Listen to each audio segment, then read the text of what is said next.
네, 오늘은 우리 성령 강림 주일로 함께 예배드리고 있습니다. 오늘 성령 강림 주일을 맞이해서 우리 함께 성령님에 대해서 알아보는 시간 갖도록 하겠습니다. 먼저 성령님에 대해 이야기하기 전에 먼저 삼위일체 하나님에 대해서 한번 생각해 보도록 하겠습니다. 여러분, 혹시 삼위일체라고 하는 정말 이 신비하고 감히 우리의 언어로 담아낼 수 없는 이 하나님의 존재를 여러분 혹시 자신 있게 설명하실 수 있는 분이 계십니까? 아마 없으실 겁니다. 저도 자신이 없습니다. 삼위일체는 신비입니다. 성부 아버지 하나님, 성자 예수님, 그리고 성령 하나님, 그분은 분명히 세 위격으로 독립적인 분이시지만 그분은 또한 한 본질이십니다. 다르시지만 한 분이십니다. 우리가 이것을 어떻게 인간의 언어로 설명할 수 있겠습니까? 저는 이 삼위일체에 대한 많은 설명을 들었지만 그 중에 저에게 가장 와닿기도 하고 그래도 가장 아주 성경적으로 우리에게 잘 설명된 그런 설명을 나누고 싶습니다. 교부 어거스틴이요, 이 삼위일체에 대해서 설명한 그런 내용입니다. 먼저 이 어거스틴은요, 이 삼위일체를 논리적으로 또는 수학적으로 접근하면 이거는 답이 없다라고 생각을 합니다. 그래서 그는 사랑의 하나님, 요한일서 그 말씀의 고백처럼 하나님은 사랑이신데 그 하나님과 가장 비슷한 존재인 사람, 하나님의 형상으로 창조된 사람이 사랑하는 모습을 보면 그 속에서 삼위일체를 발견할 수 있다고 생각을 하게 되었습니다. 여러분, 한번 질문해 보고 싶습니다. 여러분, 우리가 사랑을 할 때에 사랑에 필요한 요소가 뭐가 있죠? 사랑에 필요한 요소가 뭐가 있죠? 한번 생각해 봅시다. 여러분, 이번에 8월에 우리 사랑하는 민재와 신혜가 결혼하는 거 여러분 다 아시죠? 네. 그들이 여기서 사랑의 열매를 맺었습니다. 여러분, 사랑할 때 필요한 요소가 뭐가 있습니까? 먼저 사랑하는 사람이 필요합니다. 그렇죠? 그리고 사랑을 받는 사람이 있어야 합니다. 그리고 사랑이 있어야 합니다. 이 세 가지는요, 분명 독립적인 것입니다. 하지만 사랑이라는 것으로 하나 되는 것입니다. 어거스틴은요, 삼위일체가 바로 이렇게 사람이 사랑하는 모습을 통해서 발견된다고 이야기합니다. 삼위일체의 그 하나님이 사랑하시는 분, 사랑받는 분, 그리고 사랑이라고 하는 세 분으로서 각자 독립적으로 존재하시지만 그분은 사랑으로 하나 되시는 분이라는 것입니다. 그렇다면 여러분, 이런 질문을 해볼 수 있겠죠? 그렇다면 사랑은 누구이실까? 사랑받는 분은 누구이실까? 사랑하는 분은 누구이실까? 여러분, 그런 질문을 하실 수 있습니다. 어거스틴은요, 이것을 마가복음 1장에 예수님께서 세례받는 그 본문을 통해서 설명합니다. 마가복음 1장 이런 말씀 있죠? 하늘로부터 소리가 나기를 너는 내 사랑하는 아들이라. 그렇다면 무엇을 알 수 있습니까? 사랑하시는 분은 성부 아버지 하나님이십니다. 사랑을 받는 분은 성자 예수님이십니다. 그렇다면 사랑은 누구십니까? 물론 성부, 성자, 성령님 다 사랑이십니다. 근데 굳이 그것들을 구별한다면 성령님 그분이 사랑이시라는 것입니다. 그래서 그 세 분은 그 사랑 가운데 완전히 연합하여서 한 본질이시지만 동시에 각자 독립적으로 존재하시는 분이십니다. 그렇다면 성령님은 누구십니까? 성령님은 사랑이십니다. 성령님은 사랑의 영이십니다. 우리가 먼저 성령님에 대해서 그렇게 분명히 이해하고 넘어갈 수 있겠죠? 또 오늘 말씀으로 한번 돌아가 봅시다. 오늘 말씀에서도요, 그 성령님이 어떤 분이신지를 드러내고 있습니다. 부활하신 예수님께서 두려움으로 인해서 방에 숨어있는 제자들에게 찾아가십니다. 그리고 그들에게 말씀하십니다. 너희에게 평강이 있을지어다. 아버지께서 나를 보내신 것 같이 나도 너희를 보내노라. 여러분, 혹시 이 자리에 두려움과 불안과 염려로 앉아 계신 분이 계십니까? 주님께서 이 시간 우리에게 오십니다. 그리고 말씀하십니다. 평강이 있을지어다. 주님은 우리에게 평강이 회복되기를 원하시는 분이십니다. 그리고 그분은 제자들을 내가 다시 보내겠다, 너희를 파송한다라고 말씀하십니다. 아포스텔레오, 여기서 파송하다, 미션이라고 하는 단어가 나오죠. 내가 너희들에게 사명을 주어서 다시 나의 나라를 위해, 영광을 위해 사용할 것이다 라고 말씀하십니다. 그러면서 그들이 먼저 그렇게 나아가기 전에 그들에게 가장 필요한 것을 주님께서 허락하십니다. 오늘 22절 말씀, 오늘 핵심 구절인데요. 우리 함께 오늘 말씀을 합독합니다. 시작. 이 말씀을 하시고 그들을 향하사 숨을 내쉬며 이르시되 성령을 받으라. 아멘. 여러분, 예수님께서요, 그 제자들에게 평강이 있을지어다, 내가 너희를 보내겠다 말씀하시면서 갑자기 숨을 내쉽니다. 그리고 성령을 받으라 라고 말씀하십니다. 여러분, 이 모습은요, 성경을 이렇게 자세히 읽어보신 분들은 다 바로 떠오르는 이미지가 있을 것입니다. 구약에 먼저 등장한 이미지입니다. 예수님께서, 아니 하나님께서 인간을 처음 창조하실 때 창세기 2장 7절 이렇게 말씀하십니다. 여호와 하나님이 땅의 흙으로 사람을 지으시고 생기를 그 코에 불어넣으시니 사람이 생명이 되니라. 생기를 불어넣으셔서 사람을 창조하신 하나님께서 지금 다시 숨을 불어넣으셔서 제자들을 재창조하시는 것입니다. 여러분, 여기서 생기를 불어넣으셨다 할 때 이 단어는 루아흐입니다. 이 단어의 다른 뜻은 숨입니다. 바람이란 뜻도 있습니다. 그리고 이 루아흐에 또한 중요한 의미가 있습니다. 그것은 바로 성령님이십니다. 루아흐는 성령님이십니다. 오늘 말씀에서 숨을 불어넣으셨다는 것은 그들에게 성령을 불어넣으셨다라는 의미입니다. 여러분, 그래서 재밌게도요, 우리 초기 한국 교회사를 보면 처음에 이 성경을 번역하는 작업 속에서 이 성령님을 어떻게 번역하는지 혹시 아십니까? 성령님을요, 숨님이라고 번역합니다. 그래서 우리가 원래 이렇게 찬양할 뻔했습니다. 숨님이 오셨네, 숨님이 오셨네. 여러분, 숨님이라고 번역했습니다. 왜냐? 그것이 바로 루아흐, 그 성령에 대한 바른 번역이기 때문입니다. 저는 앞서 성령님을 사랑의 영이라고 말씀드렸습니다. 그리고 오늘 말씀은 성령님을 숨이라고 고백합니다. 그렇다면 성령님은 어떤 분이십니까? 그분은 사랑의 숨이십니다. 성령님은 사랑의 숨이십니다. 그렇다면 이 숨의 특징은 무엇인지 생각해 볼 때 우리는 이 성령님이 어떤 분이신지를 더 잘 알 수 있습니다. 여러분, 숨은 무엇입니까? 숨은 소중한 생명 그 자체입니다. 여러분, 우리의 생명을 이야기할 때 밥을 가지고도 얘기할 수 있고요, 물을 가지고도 얘기할 수 있습니다. 근데 여러분 아시죠? 밥을 먹지 않으면요 죽죠. 그런데 40일 정도는 버틸 수 있습니다. 그리고요, 물도요 마시지 않으면 죽습니다. 그런데 7일은 버틸 수 있습니다. 근데 숨은요 3분이 넘어가면 다 죽습니다. 숨은 우리의 생명 그 자체입니다. 그래서 우리는 누군가 죽었다라고 얘기할 때 숨을 거두셨다라고 이야기합니다. 왜냐? 그것 자체가 숨이 곧 소중한 생명을 의미하기 때문입니다. 성령님은 그 숨이십니다. 사랑의 숨이십니다. 그 성령님이 우리의 영적 생명이십니다. 그래서 고린도전서 12장 3절 이렇게 말씀합니다. 성령이 아니고서는 누구든지 예수를 주시라 할 수 없느니라.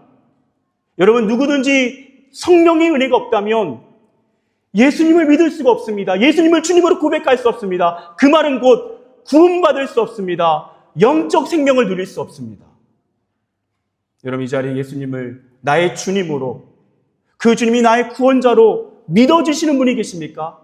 그것은 여러분이 믿은 것이 아닙니다. 바로 성령님이 도우셔서 믿게 된 줄 믿습니다. 그분이 우리를 그런 영적 생명으로 인도하시는 것입니다. 그분이 바로 성령님이십니다. 그리고 우리는 그 예수님을 믿고 성령님은 우리와 함께 하시면서 우리를 성화의 삶으로 인도하십니다. 거룩한 영께서 거룩한 삶으로 인도하십니다. 그렇게 우리의 신앙은 성령과 함께 영적 새 생명의 삶을 살아가는 것입니다. 우리 교회에 있었던 우리 한 청년의 이야기인데요. 지금은 한국에 있지만 이 청년이 처음에 우리 교회에 왔을 때 모태신앙으로 오랫동안 신앙을 생활했고요. 그리고 이런저런 양육 모임 가운데 이야기를 하다 보니까요, 정말 어렸을 때부터 교회를 다녔지만 자신은 예수님이 잘 믿어지지 않는다고 이야기를 했습니다. 물론 하나님이 살아계신다 정도는 알겠습니다. 그런데 그 예수님이 잘 믿어지지 않습니다. 그리고 솔직히 말씀드리면 저는 세상이 너무 달콤합니다. 세상에서 누리는 것들, 그 즐거움, 세상의 쾌락, 그것이 도저히 나에게는 소중하기 때문에 예수님 잘 못 믿겠습니다. 그랬던 그 청년이요, 그 양육 모임 가운데서 진지하게 그 인생의 가장 중요한 결단을 합니다. 예수님을 믿겠다는 것입니다. 예수님이 믿어진다는 것입니다. 그리고 그의 인생에 변화가 시작됩니다. 제가 얼마 전에 한국에서 그 청년을 만났는데요. 무슨 얘기를 하냐면 예전에 그렇게 즐겁던 게 즐겁지가 않다고 합니다. 예전에 그렇게 자신에게 쾌락으로 나갔던 것이 이제는 너무나도 허무하게 느껴지고 무가치하게 느껴지는 것입니다. 누가 그 영혼에게 예수의 생명을 불어넣었습니까? 누가 오늘도 그 삶 가운데 예수의 생명 안에 살게 합니까? 성령 하나님이신 줄 믿습니다. 성령님이 함께 하시기 때문입니다. 성령님은 우리의 가장 소중한 영적 생명 그 자체가 되십니다. 여러분, 또한 우리 숨에 대해서 한번 생각해 봅시다. 여러분, 숨의 특징은 무엇입니까? 숨은요, 우리가 의식하든 의식하지 못하든 상관이 없습니다. 숨은 늘 붙어 있습니다. 우리가 살아있다면요, 숨은 우리도 모르는 사이에 쉬고 있습니다. 지금도 여러분이요, 이 설교 제가 언급하기 전까지 모든 시간 가운데 여러분은 주기적으로 숨을 쉬었습니다. 그것이 숨의 특징입니다. 성령님은요, 우리가 의식하든 의식하지 못하든 상관이 없습니다. 성령님은 늘 우리 곁에 붙어 계십니다. 우리가 호흡하는 것과 동일합니다. 우리 안에 예수 그리스도의 생명이 있다면, 우리가 그분을 믿는다면 성령님은 예수의 영으로 우리와 함께 하십니다. 여러분이 느껴지지 않아도 상관이 없습니다. 도저히 그것이 실감나지 않는다라고 하는 그런 영적인 매너리즘 가운데 있어도 상관이 없습니다. 숨을 쉬는 것은 분명한 것처럼 성령님이 계시다라는 것은 분명합니다. 우리가 숨을 쉬고 있다면 성령님은 지금 우리와 함께 하시는 것입니다. 그리고 우리는요, 숨의 소중함을 느끼는 만큼 우리의 인생은 행복하고요, 우리가 성령님께서 사랑의 숨으로 나와 함께 하신다는 것을 느끼는 만큼 우리의 신앙생활은 행복합니다. 영화 사랑을 부르는 파리라고 하는 영화가 있는데요, 그 영화는 죽음을 앞둔 한 남자 주인공이 등장해서 그 내용이 시작됩니다. 그리고 후반부에 죽음을 앞둔 이 한 파리지앵이 차를 타고 창밖을 내다보며 파리 거리를 바라봅니다. 그리고 조용히 다음과 같이 고백합니다. 얼마나 행운인지 다들 모르겠지? 걷고 숨쉬고 달리고 싸우고 늙고 그럴 수 있다는 게 느긋한 파리의 삶이 얼마나 큰 행운인지 아마 모르겠지? 여러분, 우리는 모릅니다. 우리는 지금 숨을 쉬고 있는 이 순간에도요, 이 숨이 우리에게 가장 소중하다는 것을 모릅니다. 여러분, 우리에게 모든 것이 다 있어도, 여러분이 지금 가장 원하는 그 얻고자 하는 것, 그것이 여러분에게 주어진다 할지라도, 내일 주어진다 할지라도 오늘 숨이 멎어지는 순간 모든 것은 무의미합니다. 우리는 모릅니다. 중요한 것은 우리는 그 성령님이 우리와 함께 하신다는 걸 모를 때가 많다는 것입니다. 우리가 숨의 소중함을 아는 만큼 우리의 인생이 더욱 찬란하고 환희로 다가오는 것처럼 우리 가운데 성령님이 그 호흡처럼 함께 하신다라는 것을 느끼는 만큼 그거에 대한 감사가 우리 가운데 흘러넘치는 만큼 우리의 신앙은 진짜 신앙의 자리로 나간다는 것입니다. 사랑하는 여러분, 그렇다면 이 사랑의 숨 성령님은 우리와 함께 하시면서 무엇을 하고 계십니까? 요한복음 14장 16절 내가 아버지께 구하겠으니 그가 또 다른 보혜사를 너희에게 주사 영원토록 너희와 함께 있게 하리니. 성령님은 보혜사이십니다. 그리고 그분은 영원히 우리와 함께 하신다라고 약속하십니다. 숨처럼 그분은 우리와 함께 하십니다. 그분은 뭐라고요? 보혜사이십니다. 보혜사는 어떤 의미입니까? 파라클레토스, 다양한 의미를 가집니다. 변호사, 대언자, 상담자, 다양한 의미가 있습니다. 한글 번역, 이 보혜사라고 하는 번역이 참 좋은데요. 보호하시는 분이십니다. 우리에게 은혜를 베푸시는 분이십니다. 스승사자입니다. 그분이 우리 인생의 스승이 되셔서 우리를 가르치시고 지도하시고 우리를 진리로 인도하십니다. 우리의 인생길을 인도하십니다. 그분이 바로 성령님이십니다. 우리가 느끼든 느끼지 못하든 우리가 의식하든 의식하지 못하든 상관이 없습니다. 성령님은 보혜사의 은혜로 함께 하십니다. 때론 우리가 그 성령님을 의식하지 못할 때가 있습니다. 그리고 영적으로 무너집니다. 두려움과 낙심 가운데 빠지기도 합니다. 그때 성령님은 무엇을 하십니까? 로마서 8장 26절 이와 같이 성령도 우리의 연약함을 도우시나니 우리는 마땅히 기도할 바를 알지 못하나 오직 성령이 말할 수 없는 탄식으로 우리를 위하여 친히 간구하시느니라. 여러분, 성령님은 무엇을 하십니까?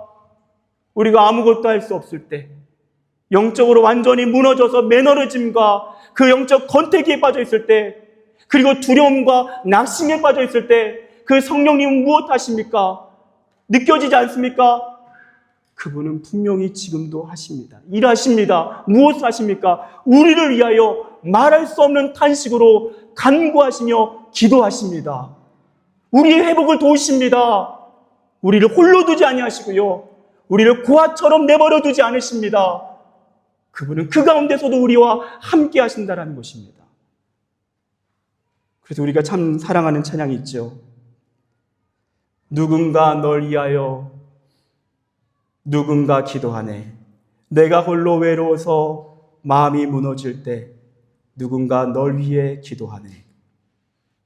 여러분, 여기서 누군가는요, 우리의 동력자이기도 하고요. 근데 그 이전에 가장 첫 번째 그 누군가는 누구이십니까? 성령님이십니다. 성령님 날 위하여 성령님 기도하네. 내가 홀로 외로워서 마음이 무너질 때 성령님 날 위해 기도하네.